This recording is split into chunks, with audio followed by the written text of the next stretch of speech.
Hello दोस्तों। तो कैसे हैं आप सब लोग। तो दोस्तों बीपीसी टीयर 3 के लिए प्रैक्टिस सेट है। आज का हमारा प्रैक्टिस सेट 3 है जिसमें मैथ और रीजनिंग के क्वेश्चन रहेंगे और बाकी के क्वेश्चन जो है आपको प्रैक्टिस सेट 3 के सेकेंड पार्ट में मिल जाएंगे। इससे पहले हमने जो है प्रैक्टिस सेट 1 और 2 जो है अपने चैनल पे अपलोड किया हुआ है, जिसका वीडियो आप जा कर के वहाँ पे चेक कर सकते हैं। इसकी लिंक जो है हमारे सब्सक्रिप्शन बॉक्स में दी हुई है, आप जा कर के वहाँ से चेक कर लीजिएगा दोस्तों। तो आइए देखते हैं हमारा पहला क्वेश्चन क्या है। यदि दो संख्याओं का योगफल 13 है और उनके वर्गों का योगफल 97 है तो उनका गुणनफल ज्ञात कीजिए। जैसा कि दिया है कि दो संख्याएं हैं, तो मान लेते हैं संख्या जो है वो x है। एक मिनट दोस्तों, इसे हम चेंज करें। ये संख्या जो है हमारी संख्या एक x हो जाएगी और एक y, दो संख्या मान लेते हैं। तो x प्लस वाई बराबर 13 दिया हुआ है और x square plus Y square equal to 97 है। अभी क्या पूछ रहा है, तो उनके गुणनफल यानी x y हमसे ये पूछ रहा है। तो अब बस इसको एकदम सिंपल सा हम इसको सॉल्व करेंगे। x प्लस वाई का होल स्क्वायर बराबर a square x square plus Y square plus 2xy। अब बस इसी पे पुट करके सॉल्व कर देंगे। तो यहाँ 13 का स्क्वायर हो जाएगा equal to X square plus Y square का जो वैल्यू दिया है हम डायरेक्ट उसे पुट कर देते हैं यहाँ पे। तो ये हो जाएगा 97 प्लस 2xy, ये हो गया। अब 13 का स्क्वायर होता है 169 माइनस पक्षांतर करेंगे इसको, तो 97 इक्वल टू 2xy हो जाएगा। तो 9 में से 7 जाएगा, 2 हो गया। इधर 16 में से 9 जाएगा तो कितना आएगा, 7 हमारा आ जाएगा। और यहाँ पे 2xy हो जाएगा। xy बराबर 72/2। जब इसको काटेंगे तो 2 3 6 2 6 12 36 आ जाएगा। तो इनका योगफल 36, ऑप्शन बी हो जाएगा। अगला क्वेश्चन है 16 के पावर 7 इंटू 27 के पावर 6 इंटू 5 के पावर 9 के गुणनफल का कुल अभाज्य गुणनखंड ज्ञात कीजिए। अभाज्य गुणनखंड हमें ज्ञात करना है, तो हम इसको इसे लिख सकते हैं इस तरह से। 16 दिया है तो 16 को हम 2 के पावर में लिखे तो 2 दूनी 4, 4 दूनी 8, 8 दूनी 16, यानी 2 के पावर 4 लिख सकते हैं। इसको के पावर 7 गुणे 27 है, तो इसको 3 के पावर में लिखे 3 त्रिक 9, 9 त्रिक 27, यानी कितनी बार, 3 बार ये हो गया। उसके बाद 5 है तो 5 के पावर 9, इसी तरह रहने देते हैं। अब क्या करेंगे, अब इन पावर का मल्टीप्लाई करेंगे तो 7 चौक 28 हो जाएगा, प्लस हो जाएगा। अब पावर को जोड़ देते हैं, 7 चौक 28 प्लस 6 18 प्लस 9, जब इन सबको जोड़ देंगे तो 55 हमारा आएगा। तो आंसर सी करेक्ट हो जाएगा। इनका गुणनफल का कुल अभाज्य गुणनखंड कितना है, तो 55 अभाज्य गुणनखंड होगा। आगे है 0.0236 बार को सरलतम रूप में लिखने पर प्राप्त साधारण भिन्न क्या होगी। अब हमसे इसका साधारण भिन्न पूछ रहा है, तो पहले तो हम इसको कैसे करेंगे, हम लिख देंगे 0.0236, जिस पे 3 और 6 पे बार लगा है।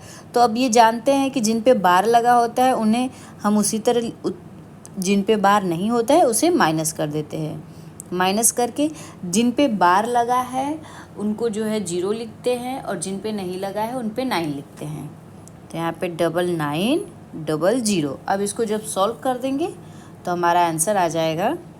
इसको माइनस करेंगे तो 6 में से 2 गया, 4 3 2 अपॉन ये हो गया। अब जब इसको सॉल्व करेंगे तो हम इसको काटते हैं, 13/550, ये ऑप्शन डी हमारा करेक्ट हो जाएगा। आगे है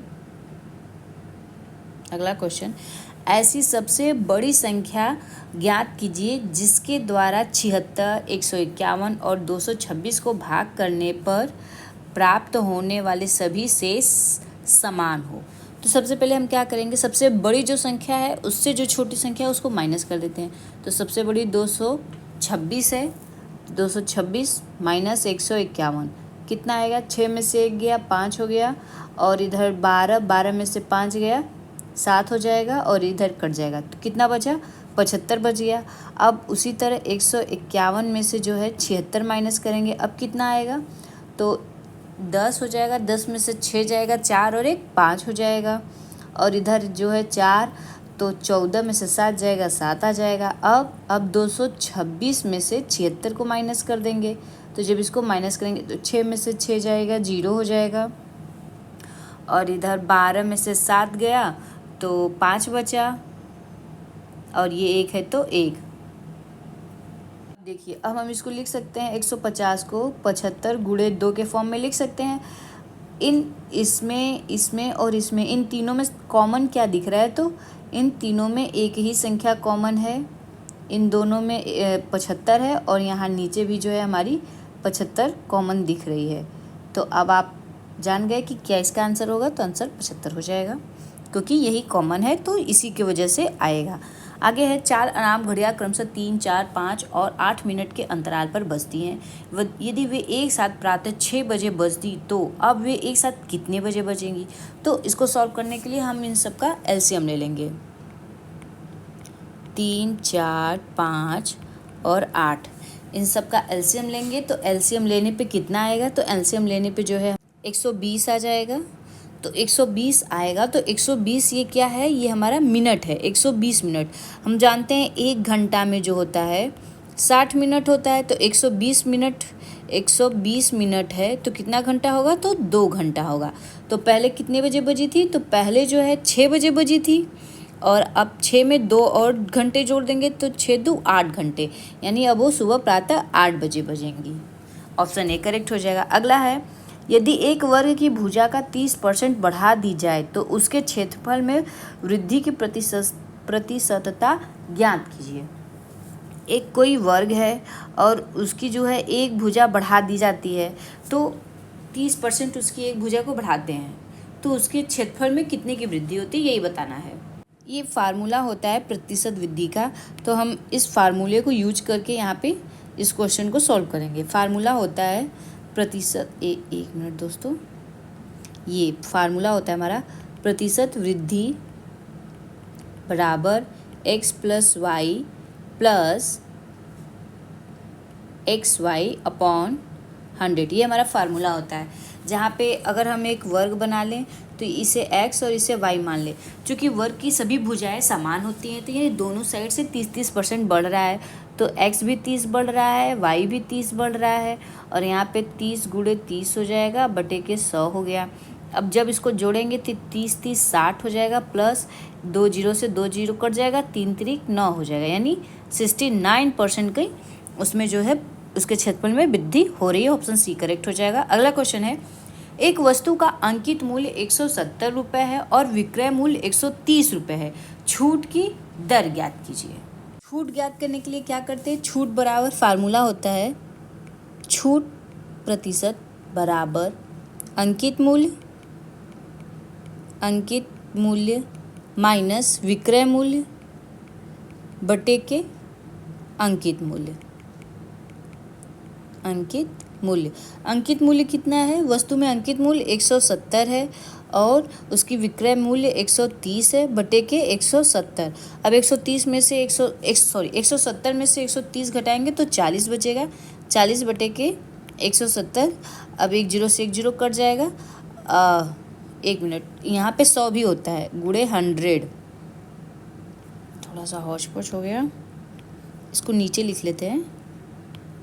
ये हमारा 40 हो जाएगा, 40 बटे के 170 गुणे 100, तो 1 जीरो से 1 जीरो कट जाएगा। अब यहाँ पे हो जाएगा 400 बटे के 17। अब इसको भाग दीजिए, तो भाग देने पे जो है हमारा आ जाएगा 23.53% हमारा लगभग आ जाएगा। तो ऑप्शन सी जो है करेक्ट हो जाएगा। अगला क्वेश्चन है, यदि 350 कंचों को सीता और सविता के बीच 5:9 के अनुपात में बांटा जाता है तो सविता को कितने कंचे मिलते हैं।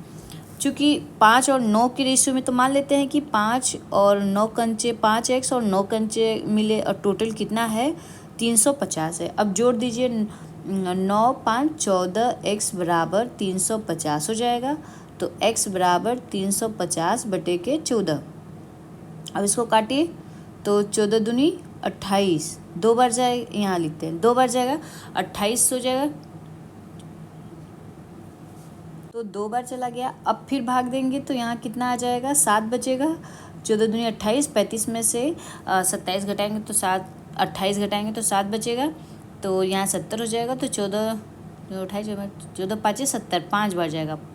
तो हमारा 25 आ गया, x बराबर 25 आ गया। अब हमसे पूछ किसका रहा है, सविता का पूछ रहा है। सविता को 9 मिला है, यानी 9 गुणे 25 225 हो जाता है। तो उसको कितना मिला है, तो ऑप्शन ए करेक्ट हो जाएगा, उसको 225 मिला है। अगला क्वेश्चन है 14, 28 और 21 का समानुपाती संख्या ज्ञात करो। 14 रेशियो 28 समानुपाती रेशियो 21 रेशियो x। हमें ये x की वैल्यू ज्ञात करनी है। तो हम जानते हैं कि इन अंदर का जो योग होता है इस बाहर के गुणन, ये अंदर का बाह्य गुणनफल इक्वल टू आंतरिक गुणनफल होता है। तो यानी हो जाएगा 28 गुणे 21 बराबर 14 गुणे x। तो अभी क्या करेंगे, 28 गुणे 21 बटे के 14 कर देंगे। तो 7 से काटे 7 दूनी 14, 7 त्रिक 21, फिर इसको 2 से काटे 2 एक 2, 2 चौक 8, 14 दूनी 28, 14 42, x बराबर 42 हो जाएगा।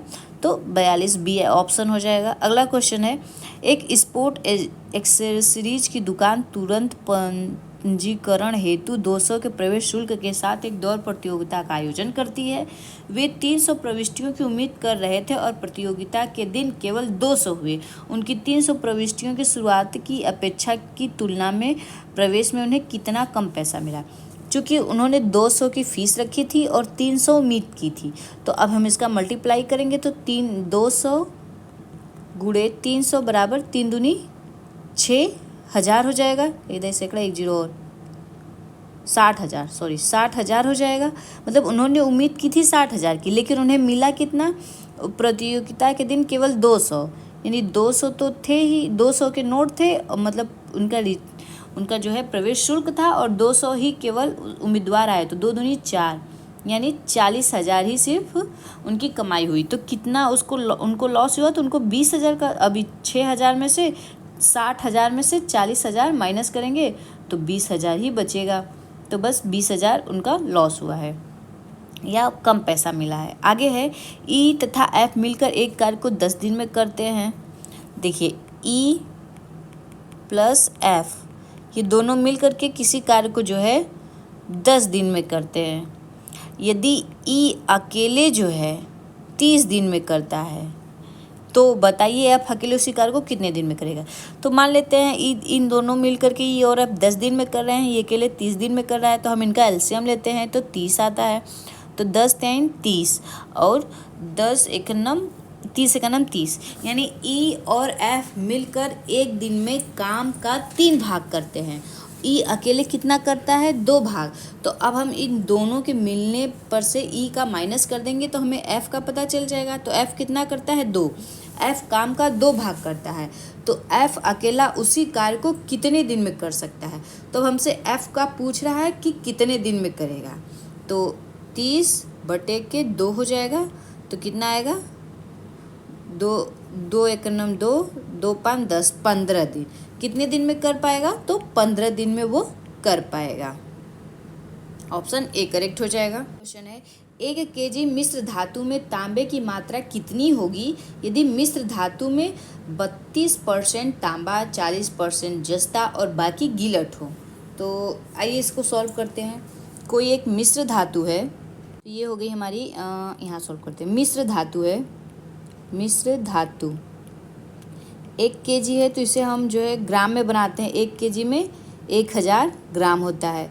तो ये धातु जो है अपने आप में तो 100% है ही, कोई भी वस्तु अपने आप में 100% होती है। और इसके 3 पार्ट हुए हैं।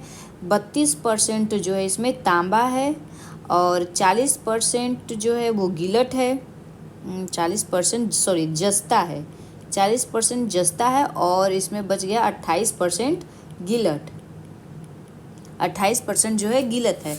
तो अब हमसे पूछ रहा है कि पूरी मात्रा में तांबे की मात्रा कितनी है। तो पूरी मात्रा कितनी है, तो पूरी मात्रा 1000 है, 1000 में 32% है, तो 32 बटे के 100 हो जाएगा। 2 जीरो से 2 जीरो कट गया, यानी 320 जो है वो गिलट, वो तांबा है। ऑप्शन डी करेक्ट हो जाएगा। अगला क्वेश्चन है, नल ए और बी एक टैंक को 5 और 20 घंटों में भरते हैं। नल सी भरे हुए टैंक को 10 घंटों में खाली करता है। यदि तीनों नलों को एक साथ खोल दिया जाता है तो टैंक को पूरा भरने में कितना समय लगेगा। एक टैंक है, ठीक है, एक नल है जो कि टैंक को 5 घंटे में भरता है और एक नल बी है जो कि उसको 20 घंटे में भर रहा है। नल सी है जो कि उसको 10 घंटे में खाली भी कर रहा है। तो अब हम क्या करेंगे, इन तीनों का हम एलसीएम ले लेंगे। एलसीएम 20 आएगा तो 5 चौक 20, 20 से कन्नम 20, 10 दूनी 20। अब देखिए, अब यहाँ पे दिया यदि तीनों नल एक साथ खोल दिए जाते हैं तो पहले तो ए और बी भरेंगे, तो यानी 4 + 1 और -2 कर देंगे। 4 1 5, 5 में से 2 जाएगा तो 3 बचेगा। यानी 4 और 5 तो भर रहे हैं, लेकिन सी क्या कर रहा है, सी उनको खाली कर रहा है, तो इसलिए हमने सी को माइनस कर दिया तो 3 बच रहा है। मतलब कि फिर भी तीन भाग जो है पानी का भरा ही रह जा रहा है। तो इसमें दिया है तो खोल दिया जाता है तो टैंक को पूरा भरने में कितना समय लगेगा। तो समय पूछ रहा है तो 20 बटे के हम इसको 3 कर देंगे तो 20 बटे 3 घंटे इनको समय लगेगा। क्योंकि ये फार्मूला होता है कार्य बराबर क्षमता गुणे टाइम, समय। तो देखिए ये टोटल 20 जो है वो कार्य है। कार्य यानी कि या कह सकते हैं उसका भाग, कार्य या भाग, टब का जो है टंकी का वो भाग हो गया। और ये हमारा क्षमता आ गया कि 1 घंटे में उनकी कितनी क्षमता है, और ये समय हो गया। तो बस हमने इसी फार्मूले पे इसको रख करके आंसर निकाल दिया है। हमारा ऑप्शन डी करेक्ट हो जाएगा। अगला क्वेश्चन है, 1125 को 3 महीने के लिए निवेश करने पर 27 रुपये का ब्याज प्राप्त होता है। तो साधारण ब्याज की वार्षिक दर कितनी होगी। तो इसको सॉल्व करने के लिए R = फार्मूला होता है R = ब्याज गुणे 100 अपॉन मूलधन गुणे समय। तो ब्याज 27 रुपये है, 27 और मूलधन क्या है 1125 और गुणे समय कितना है 3 महीने के लिए लिया जा रहा है। यानी इसको 3/12 लिखेंगे। 3/12, 3 चौक 12, 1/4 हो गया।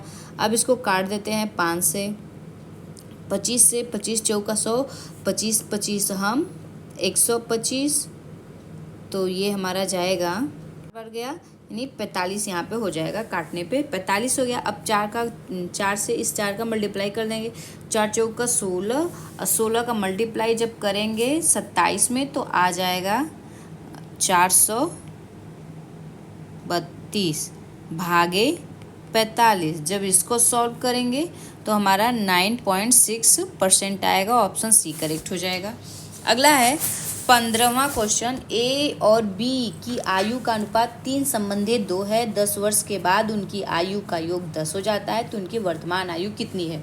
तो मान लेते हैं कि उनकी आयु का अनुपात 3 और 2 है, तो उनकी आयु 3x हो गई ए की। ए बराबर 3x, बी बराबर 2x। अब 10 वर्ष बाद कितनी हो जाएगी 3x + 10 + 2x + 10। अब यहाँ पे हमने प्लस इसलिए लिखा है क्योंकि यहाँ पे उनकी आयु का योग 80 हो जा रहा है। अब जोड़ दीजिए तो 3 2 5x + 10 10 20 बराबर 80। तो x बराबर, पहले तो 80 में से जो है 20 घटाएंगे तो 60 आ जाएगा। उसके बाद 5 से डिवाइड करेंगे तो 5 × 9 5, 5 दूनी 10, 12 आ गया। x बराबर 12 हो गया। तो अब हमसे पूछ रहा है उनकी वर्तमान आयु, तो हम x की वैल्यू पुट कर देंगे इसमें। तो 3 × 12, 12 3 36, a की आयु आ जाएगी और b की हो जाएगी 12 दूनी 24, 36 24, यानी ऑप्शन बी करेक्ट हो जाएगा। अगला है 11 परिणामों का औसत 50 है। पहले 6 परिणामों का औसत 49 है और अंतिम 6 परिणामों का औसत 52 है। तो छठे परिणाम का मान ज्ञात कीजिए। तो पहले हम क्या करेंगे, पहले सबका औसत का सम निकालेंगे। तो 11 × 50 कर देंगे तो कितना आ जाएगा 550। ये टोटल औसत है। पहले 6 का निकालेंगे तो 6 × 49 और फिर दूसरे 6 का निकालेंगे तो ये 52 हो जाएगा। अब मल्टीप्लाई करेंगे इसको, तो अब 6 का मल्टीप्लाई 49 में करेंगे तो यहाँ पे 294 आ जाएगा, और 6 का मल्टीप्लाई 52 में करेंगे तो 312। अब क्या करेंगे, हम इन दोनों को जोड़ देंगे। इन दोनों को जब जोड़ देंगे तो कितना आएगा, 4 2 6, 9 1 10, 3 2 5 और 1 6, 606 आ गया। अब इसमें से जो है ये टोटल हम जो 11 परिणाम आए थे उनको माइनस कर देंगे, तो जब माइनस कर देंगे तो हमारा बच जाएगा 56। तो आंसर सी हमारा करेक्ट हो जाएगा। अगला क्वेश्चन है, राजन 51 किलोमीटर प्रति घंटे की गति से एक निश्चित दूरी को 2 सही 1/3 घंटों में तय करता है। 68 किलोमीटर प्रति घंटे की गति से उसी दूरी को तय करने में उसे कितना समय लगेगा। यहाँ पे हमसे पूछ रहा है कि राजन 51 किलोमीटर प्रति घंटे की गति से, ये तो चाल हो गया और ये समय हो गया। तो पहले हम दूरी निकालते हैं, तो दूरी बराबर होता है, दूरी बराबर चाल गुणे समय। तो चाल कितना है, चाल 51 है किलोमीटर, और घंटा टाइम में दिया है तो 3 दूनी के 6 1 7, 7/3 हो जाएगा। अब इसको जब काटेंगे तो हमारा 119 किमी आएगा, 119 किलोमीटर। अब 119 किलोमीटर जो है राजन दूरी चला है, तो 119 किलोमीटर की दूरी तय करने में राजन को लगा समय, कितना उसको समय लग रहा है, तो 119/68 घंटा, इतना उसको लगेगा। अब इसको जब सॉल्व करेंगे तो हमारा आ जाएगा 1 सही 3/4 घंटा, 1 सही 3/4, ऑप्शन बी करेक्ट हो जाएगा। अगला क्वेश्चन है, 78 किमी प्रति घंटा की गति पर चल रही रेलगाड़ी 455 मीटर लंबे प्लेटफॉर्म को 27 सेकंड में पार करती है। रेलगाड़ी की लंबाई ज्ञात करो। अब हमसे इसमें रेलगाड़ी की लंबाई पूछ रहा है, तो मान लेते हैं कि रेलगाड़ी की लंबाई x है, रेल की लंबाई बराबर x। मानते हैं कि रेल की लंबाई x हो गई, और फार्मूला होता है समय बराबर दूरी दूरी बटे चाल। तो दूरी, समय कितना दिया है, 27 सेकंड दिया है। दूरी कितनी है, दूरी जब भी लेते हैं तो उसमें जो है ट्रेन प्लेटफॉर्म की दूरी प्लस ट्रेन की दूरी, अब बटे चाल कितनी है, तो चाल है 78 किलोमीटर। 1 मिनट, उसकी चाल जो हो जाएगी 78 गुणे, चूँकि ये किमी में है और ये मीटर में है, तो हम इसको चाल को मीटर में 5/18 से मल्टीप्लाई करके बदल देंगे। तो यहाँ पे हमारा हो जाएगा, जब इससे मल्टीप्लाई करेंगे तो 585, और इसको करने पे टोटल आ जाएगा 455 प्लस x। अब 455 को इस माइनस करेंगे तो यानी पक्षांतर करेंगे तो 455 बराबर x हो जाएगा। तो 5 में से 5 गया 0, 8 में से 5 गया 3, और इधर 5 में से 4 गया 1, बराबर x हो जाएगा। x बराबर 130 मीटर। रेलगाड़ी की लंबाई 130 मीटर, ऑप्शन बी करेक्ट हो जाएगा। आगे है, स्थिर जल में एक नाव की गति 11 किमी प्रति घंटा है। यदि नाव 2 घंटे में धारा को विपरीत दिशा में 19 किमी की दूरी तय करती है तो धारा की गति ज्ञात कीजिए। नाव की पहले देखिए, नाव जो है, नाव का शांत जल में जो चाल है वो 11 किमी है, ठीक। यदि नाव 2 घंटे में विपरीत धारा के विपरीत जो है 19 जा रही है, तो धारा की गति बताइए। अगर शांत जल है तो शांत जल में नाव 2 घंटे में कितनी दूरी तय करेगी, क्योंकि 1 घंटे में 11 किमी दूरी तय कर रही है, तो 2 घंटे में 11 गुणे 22 यानी 22 किमी उसको तय करना चाहिए, लेकिन वो 2 घंटे में 19 ही कर रही है। तो 22 में से 19 को माइनस कर देंगे तो जो आएगा वही उसकी दूरी हो जाएगी, तो 3 आएगा, तो ऑप्शन डी करेक्ट हो जाएगा। अगला क्वेश्चन है, धातु के एक टुकड़े का क्षेत्रफल कितना होगा जो कि समांतर चतुर्भुज के रूप में है, जिसका आधार 20 मीटर है और ऊंचाई 5.4 है। तो अब चूंकि हम जानते हैं समांतर चतुर्भुज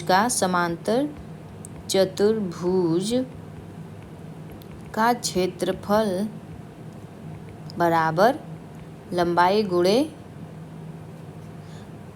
जिसमें जो कि समांतर चतुर्भुज जिसका आधार, तो यहाँ पे हम आधार ले लेते हैं, आधार गुणे ऊंचाई, ठीक है। आधार 20 है और ऊंचाई कितना है 5.4, बस इसका मल्टीप्लाई कर देंगे, क्षेत्रफल आ जाएगा तो 108 मीटर स्क्वायर, ये आ जाएगा इसका आंसर ऑप्शन 1 करेक्ट हो जाएगा। अगला है घन की कोरों की लंबाई का योग वर्ग के परिमाप का 3/5 है। यदि घन के आयतन का अंकीय मान वर्ग के क्षेत्रफल के अंकीय मान के बराबर है तो वर्ग का परिमाप बताओ। हमसे वर्ग का परिमाप पूछ रहा है, तो घन के कोरों की लंबाई मान लेते हैं a है।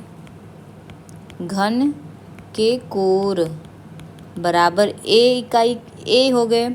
अच्छा, अब घन के कोर a जब हो गए तो घनों के कोरों के लंबाई का योग क्या दिया है? घन के कोरों की लंबाई, तो घन के कोरों की जो है घन के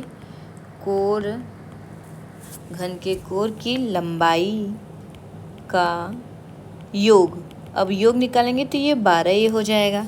अच्छा, अब उसके बाद वर्ग की बात करते हैं। तो मान लेते हैं कि वर्ग की जो भुजा है, वर्ग की जो भुजा है वो b है, और यहाँ पे दिया है कि वर्ग का परिमाप, तो वर्ग का परिमाप मान लेते हैं, वर्ग का परिमाप बराबर 4b। अब दिया है कि प्रश्न में दिया है कि 4b किसके बराबर है? तो 4 के 3/5 के बराबर है घन के कोर की लंबाई, यानी 2a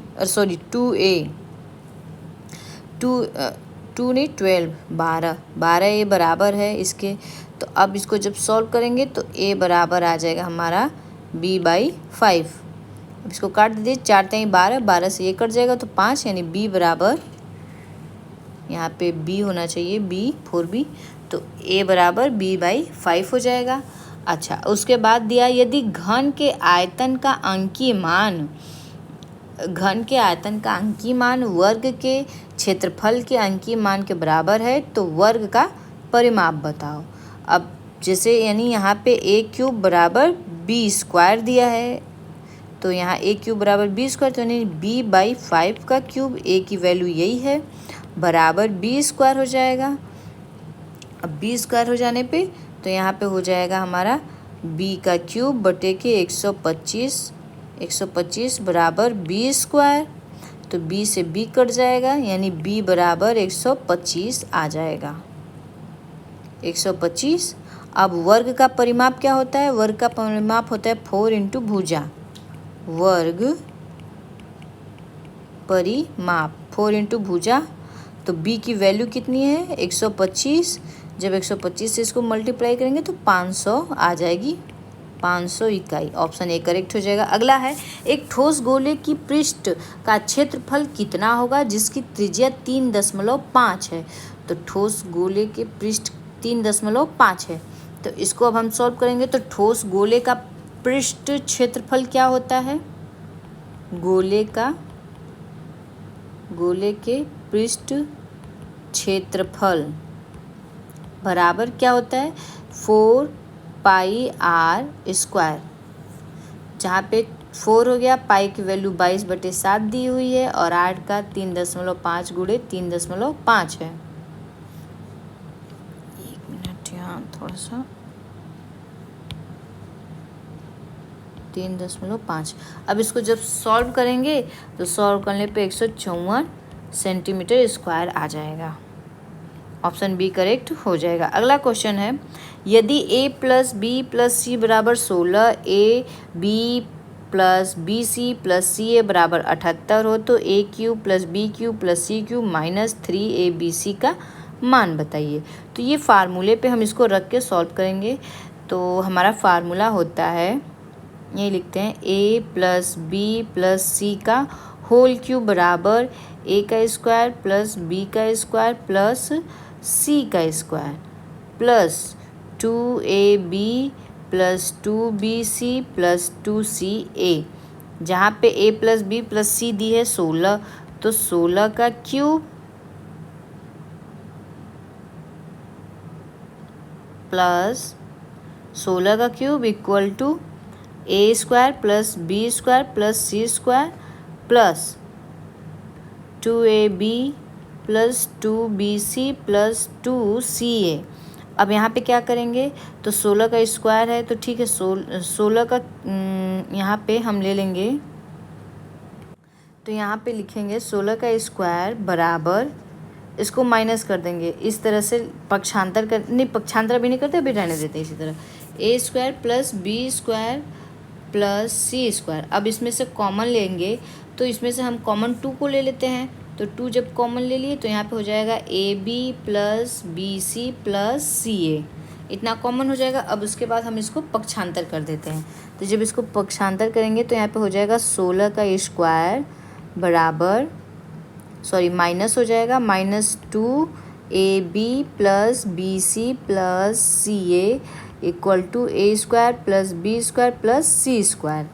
अच्छा, अब उसके बाद इतना आ जाएगा। जब हम इसको लिखेंगे तो 16 का वर्ग जो होता है 256 होता है, -2 गुणे ए बी और बी सी की वैल्यू दी है 78, तो यहाँ पे हम वैल्यू पुट कर देंगे बराबर a square plus B square plus C square. जब हम इसको सॉल्व करेंगे तो यहाँ पे हमारी वैल्यू आ जाएगी, मल्टीप्लाई पहले करते 256 माइनस 8 दूनी 16 7 चौक 28 1 29, एक मिनट माइनस हो गया, 8 दूनी 16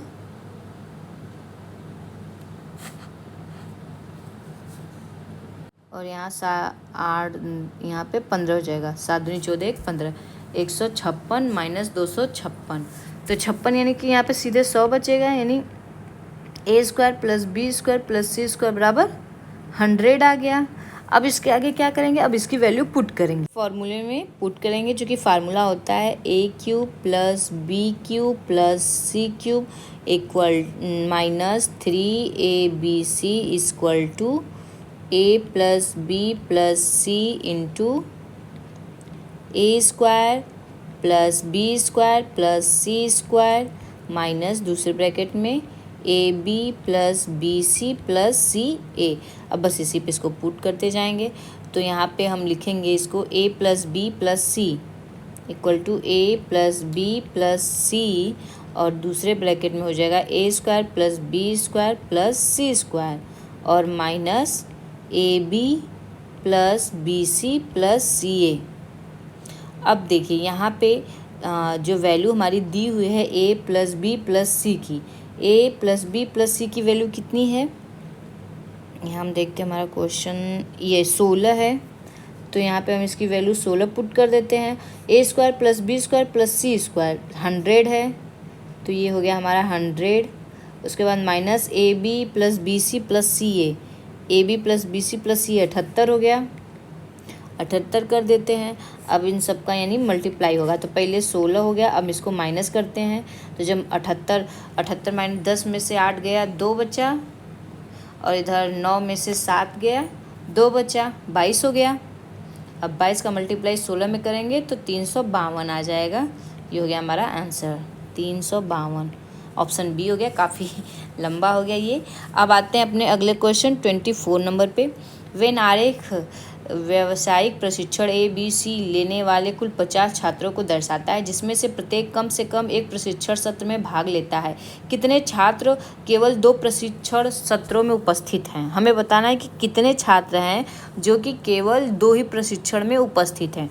तो देखिए 2 में तो 5 है, एक और 5 ये नहीं 5 है, और ये 4 है, और ये 4 है, ये नहीं है, तो 2 प्रशिक्षण में यही है, तो यानी 5 + 4 + 4, तो 4 4 8, 8 5 13, ऑप्शन 13 हो जाएगा, ए करेक्ट हो जाएगा। अगला क्वेश्चन है, सरल कीजिए। अब इसको सॉल्व करना है।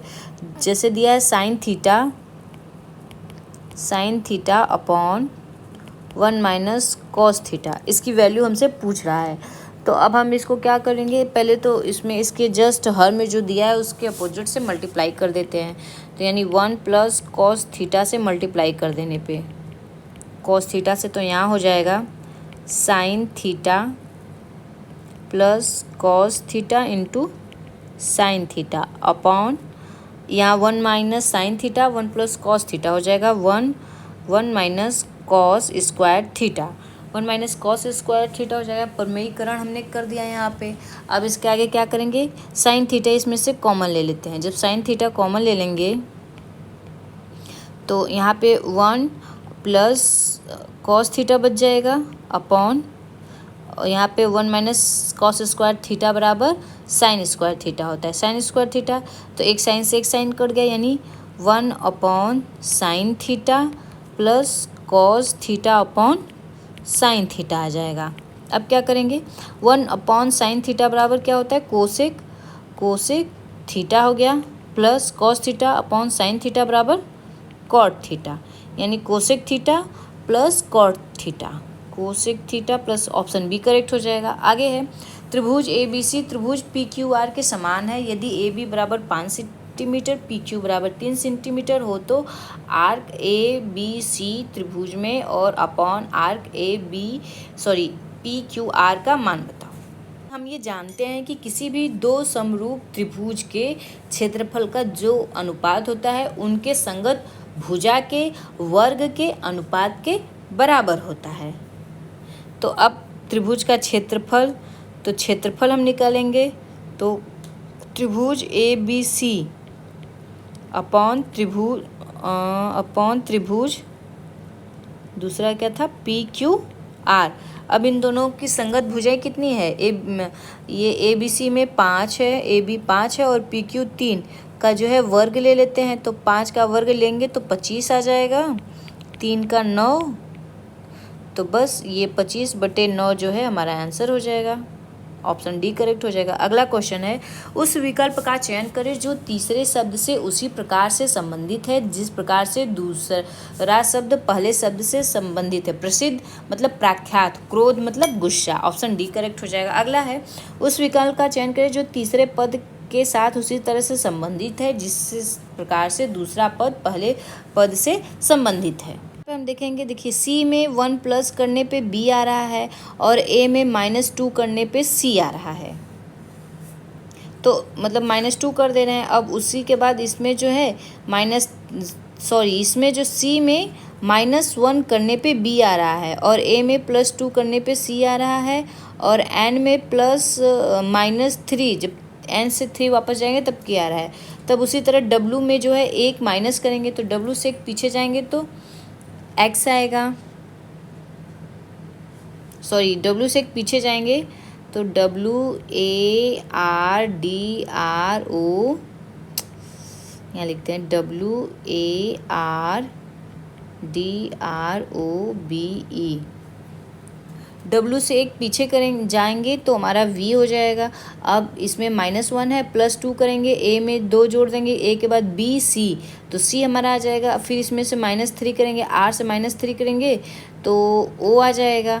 फिर उसी तरह D में +4 करने पे H आ जाएगा। इसी तरह एक जुड़ता जाएगा और एक माइनस होता जाएगा, इसी तरह कर लीजिएगा दोस्तों, ऑप्शन सी करेक्ट हो जाएगा।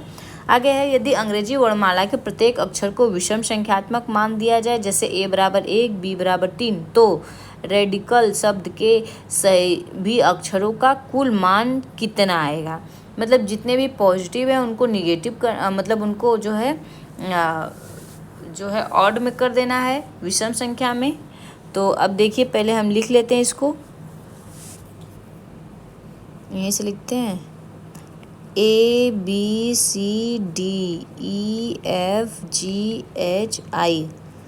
JKLMNOPQR, आर तक ही चाहिए ना, हाँ आर तक। तो ए को लिखेंगे 1 3 5 7 9 11 13 15 17 18 19 21 23 25 26 27 29 29 31 31 के बाद 33 34 35, ये हो गया। अब हमको क्या करना है, आर कितने नंबर पे है, आर देख लेना है। आर हमारा 35 है तो ये हो गया हमारा ये लिखते हैं 35 प्लस अभी ए कितने पे है, 1 पे है तो इसी तरह देखते हुए लिखते जाएंगे प्लस 17 आई हो गया 17 पे, सी हमारा जो है 5 पे है और सी के बाद ए 1 पे है, एल 23 पे है। अब इन सबको जब जोड़ देंगे तो 89 हमारा आंसर आ जाएगा, ऑप्शन डी करेक्ट हो जाएगा। आगे है 4 समूह अक्षर दिए गए हैं जिनमें से 3 किसी तरह से समान है जबकि एक असंगत है, असंगत का चयन करिए।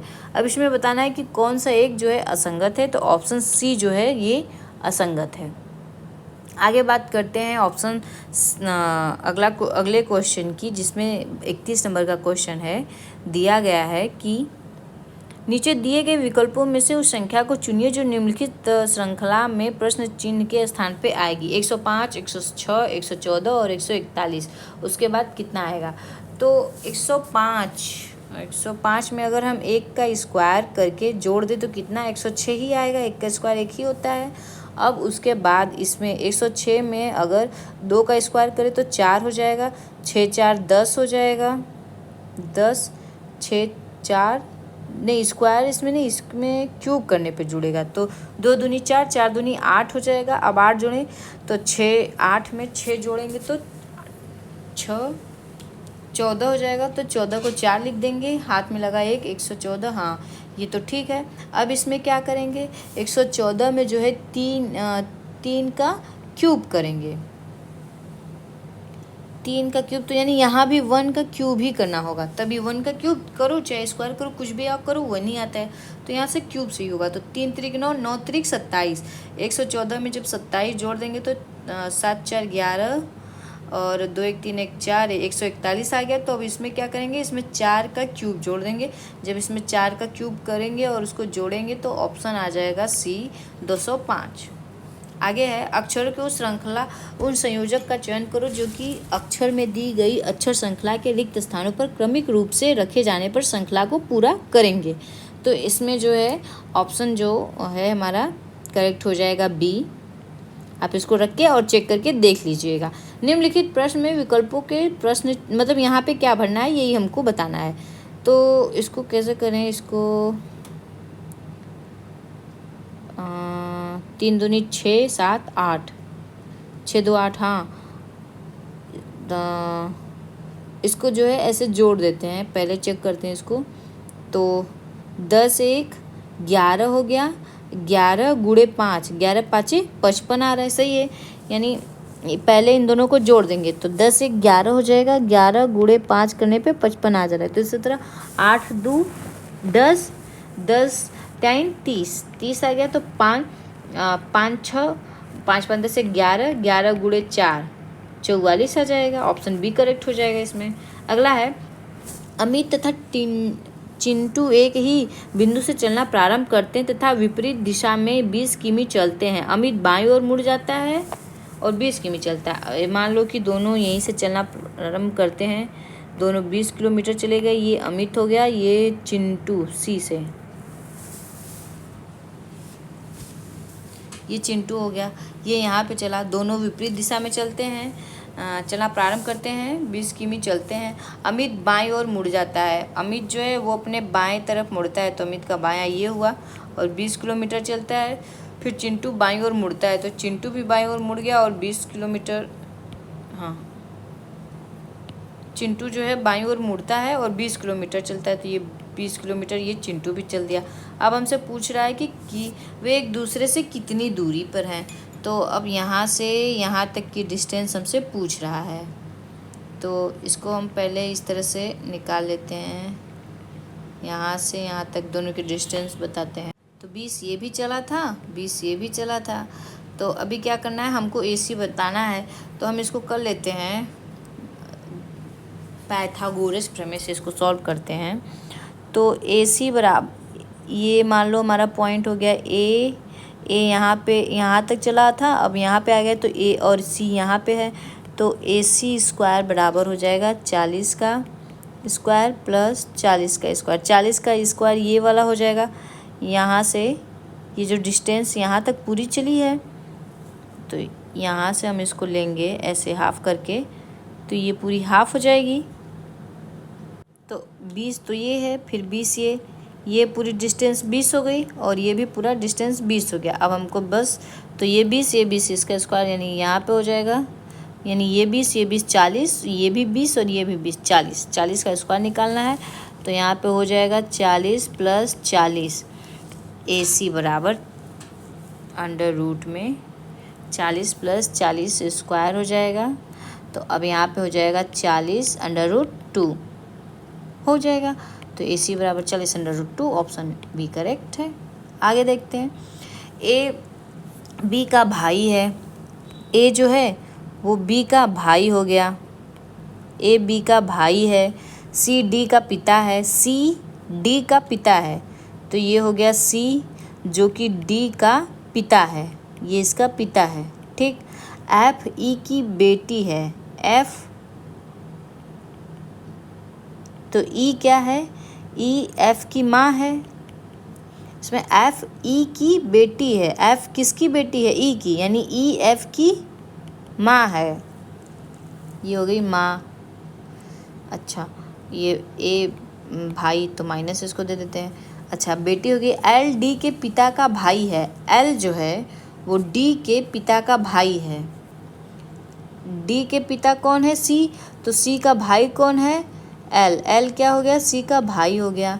आगे है बी, एल की बहन है, बी जो है वो एल की बहन है, एल की बहन कौन है, बी, तो यहाँ ये इसकी बहन है, ब, यहाँ लिखते हैं बहन, यानी दोनों एक ही रो में चल रहे हैं अभी, एल बी की बहन हो गई। उसके बाद है सी, ई सी की पत्नी है, ये जो ई है इसकी पत्नी है, ये दोनों पति पत्नी हो गए, यानी ये भी पुरुष हो गया। आगे है एफ ए से किस प्रकार संबंधित है, एफ ए से किस प्रकार संबंधित है, तो एफ ए की क्या हुई, एफ ए की जो है वो भतीजी हो गई। अगला क्वेश्चन है निम्नलिखित वेन आरएक्स उस आरएक्स को जो दर्शाता है महिलाओं को, डॉक्टर को और कवियों को। कुछ महिलाएं डॉक्टर हो सकती हैं, कुछ डॉक्टर कवि नहीं, ये नहीं, ये ऑप्शन सी करेक्ट हुआ, क्योंकि कुछ महिलाएं जो हैं डॉक्टर भी हो सकती हैं और कुछ डॉक्टर महिलाएं कवि भी हो सकती हैं, और कुछ महिलाएं जो है दोनों हो सकती है, डॉक्टर भी हो सकती हैं और कवि भी हो सकती हैं, तो ऑप्शन सी करेक्ट हो जाएगा। आगे है उस वेन आरेख में दर्शाया है कि वृत्त जो है ये वृत्त महिलाओं के लिए है, त्रिभुज जो है शिक्षकों को दर्शाता है, आयत अविवाहित व्यक्तियों को दर्शाता है। आरेख में दी गई संख्या किसी विशेष श्रेणी में मौजूद व्यक्तियों की संख्या को दर्शाती है। तो कितने विवाहित महिलाएं हैं, पहले तो हम देखेंगे महिलाओं को कौन दर्शाता है, तो वृत्त, उसके बाद विवाहित महिलाओं को वृत्त जो है महिलाओं को दर्शाता है, त्रिभुज शिक्षकों को दर्शाता है, तो शिक्षक त्रिभुज के अंदर होने चाहिए, अच्छा त्रिभुज को दर्शाता है। और उसके बाद विवाहित, आयत अविवाहित व्यक्तियों को, ये आयत में नहीं होना चाहिए, ये आयत के अंदर जितने हैं ये सभी अविवाहित हैं। तो अब हमें विवाहित महिला और शिक्षक हो, जो कि आयत में न हो और महिला हो और शिक्षक हो, तो 3 ही आएगा, ऑप्शन सी जो है हमारा करेक्ट हो जाएगा। आगे है 3 कथन, मतलब कथन दिए गए उसके निष्कर्ष बताने हैं। कुछ आभूषण हीरे हैं, तो ये हो गए हमारे आभूषण, कुछ आभूषण क्या हो जा रहे हैं, हीरे हो जा रहे हैं। कुछ हीरे हार हैं, ये हो गया हीरे और ये हो गया हमारा हार। सभी हार अंगूठियां हैं, जितने भी हार हैं सब के सब अंगूठी हो गए, अंगूठियां हो गई। तो हमसे पूछ रहा है कुछ अंगूठियां हीरे हैं, कुछ अंगूठियां जो है वो हीरे हैं, तो हाँ कुछ अंगूठियां हीरे हैं, सही है। कुछ अंगूठियां हार हैं, कुछ अंगूठी जो है वो हार भी हैं, सही है। कोई भी अंगूठी हीरा नहीं है, कोई भी अंगूठी हीरा नहीं, ये गलत हो जाएगा। तो निष्कर्ष 1 और निष्कर्ष 2 जो है करेक्ट होगा, ऑप्शन ए करेक्ट हो जाएगा। आगे है कक्षा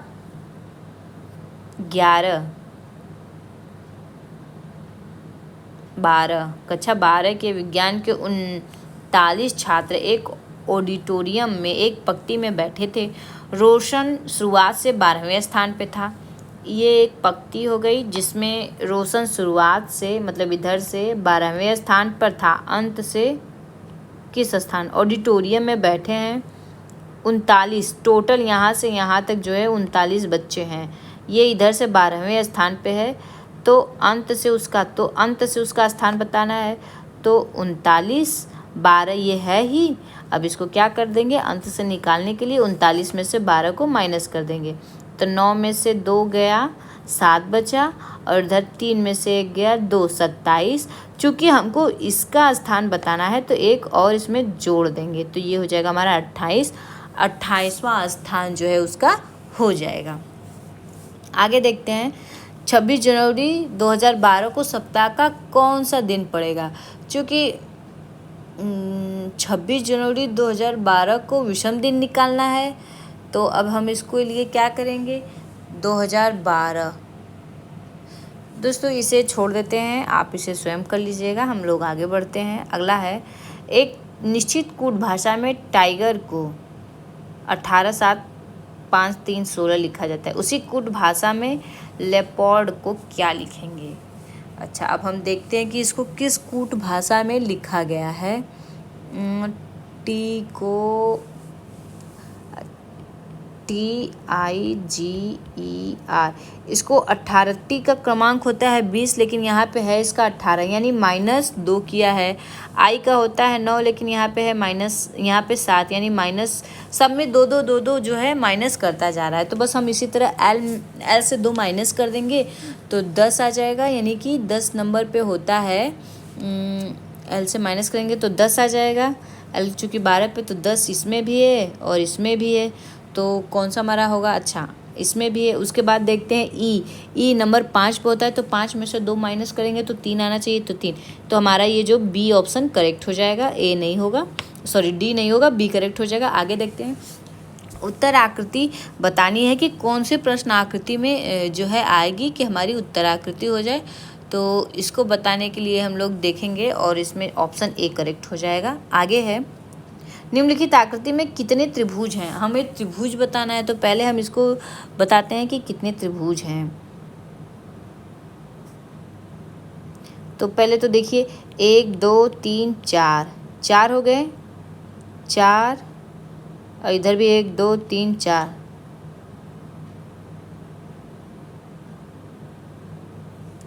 तो 4 4 8। इसको हम 1 2 3 4 हो गए, तो 4 गुणे 2 कर देंगे, तो 4 दूनी 8, इसमें 8 हो गए, और इसमें निकालेंगे तो इसमें भी 4 दूनी 8, 8 इसमें भी आ गए। अब देखिए 8 8 तो हो गए, 8 8 16, उसके बाद ये एक त्रिभुज 17, ये एक त्रिभुज 18, 16 + 2 18 हो गए, और ये 1 2 3 इसमें 8 8 3 11 और 1 21, तो ऑप्शन सी करेक्ट हो जाएगा। आगे दी गई आकृति में कितनी सरल रेखाएं हैं, ये हमें बताने कि इस आकृति में कितनी सरल रेखाएं हैं। तो आइए देखते हैं इस आकृति में, ये रहा कि आकृति में कितनी सरल रेखाएं हैं। ये रहा 1 2 3 4 है। 1 मिनट पहले इसको इरेज करते हैं।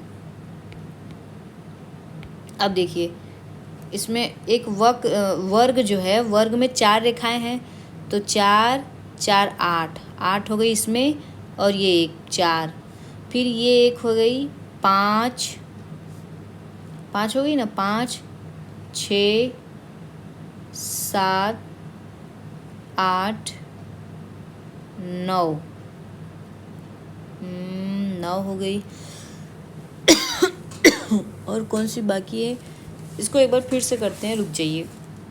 कितनी हो गई, 8 4 8, रुक जाइए, 8 इसमें है, 4 इसमें, ये हो गया, एक ये हो गई, एक, और फिर ये 4 4 4 8 8 8 16 और एक 17 हो जाएंगी। ऑप्शन हमारा क्लियर हो गया। कैसे हो गई, तो देखिए पहले तो ये एक 4, ये 4 और ये 4 और ये 4 4 4, 4 वर्ग हैं, तो 4 वर्गों में हो गई एक सीधी लाइन, ये वाली, तो हो गई 8। बस आगे देखते हैं, दर्पण। अच्छा, इस आकृति को दर्पण पे रखना है और हमें बताना है कि उसका प्रतिबिंब कैसा बनेगा। तो ऑप्शन इसमें जो है सी करेक्ट हो जाएगा कि सी जैसे ही उसका प्रतिबिंब बनेगा। अगला क्वेश्चन देखते हैं, पासे में दी गई आकृति स्पष्ट है, यदि संख्या 3 पासे के निचले फलक पर है तो उसके ऊपरी फलक पर कौन सी संख्या आएगी। तो पहले हम देखते हैं, एक कॉमन अंक ले लेते हैं और उससे क्लॉकवाइज डायरेक्शन चाहे एंटी क्लॉकवाइज डायरेक्शन में टर्न करते हैं।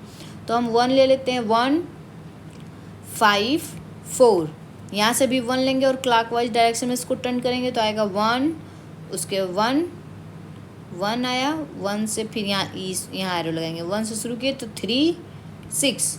अब देखिए 1 है, 5 आ गया, 4 आ गया, 6 आ गया, 2 आ गया, ये एक दूसरे के अपोजिट आ रहे हैं, तो 1 के अपोजिट कौन आएगा, 2 आएगा, क्योंकि 2 नहीं है, तो ऑप्शन सी करेक्ट हो जाएगा। आगे है, इसको जो है क्रम में व्यवस्थित करना है और बताना है कि कौन सा वर्ड जो है तीसरे स्थान पे आएगा। तो ऑप्शन इसमें जो है बी करेक्ट हो जाएगा। बी जो है वो तीसरे स्थान पे आएगा, क्योंकि देखिए यहाँ पे एन ए तो ये और ये तीनों एक साथ ले लिए, ठीक है। उसके बाद दूसरे लेटर को देखते हैं तो ए भी सही है। उसके बाद तीसरे लेटर पे आते हैं तो यहाँ पे आर है, तो सबसे पहले OPQ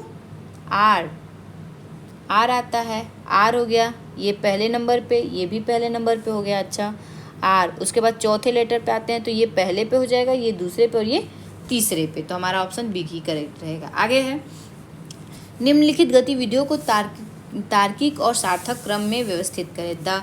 दवाओं का पर्चा लिखा जाना, पेट में दर्द महसूस होना, डॉक्टर से मिलना, डॉक्टर द्वारा रोग का निवारण करना, दवा को बताए गए समय के अनुसार लेना, दर्द में राहत मिलना।